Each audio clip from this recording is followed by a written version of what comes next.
And we're back to continue sample problem number 7. Okay, so here we are with our ratios based on, or our concentrations based on ratios. So we know our KSP, that is 1.1 times 10 to the negative 12. We know our concentration of our silver is 2x. We plug that in. So you can have 2x, then don't forget to square that. And then you're going to plug in your concentration for CrO4, which is x. Okay. So our next step, we have to square everything that's inside. So that's going to give us 4x squared, and we times that by x.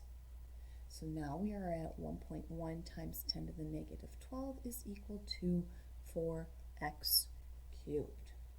So to get the concentration of silver chromate, we just need to solve for x.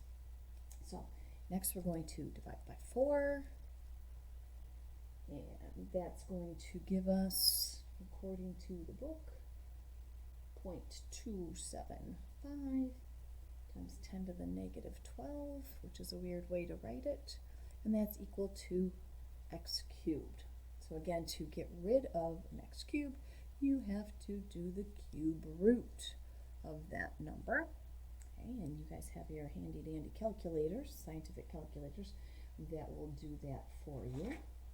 And that will give us that x is equal to 6.5 times 10 to the negative 5th. And remember, this is a concentration, so we label that as molar, or moles per cubic decimeter, or moles per liter. And that is it. That's probably the most difficult kind of problem you will have because of our multiple ions that are produced when dissolving.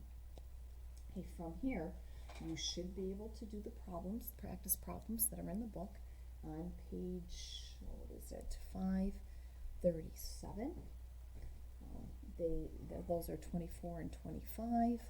The answer to 24 is in the book. The answer for number 25, they're looking for the concentration of Mg2+, and that should equal 1.4 times 10 to the negative 4 molar.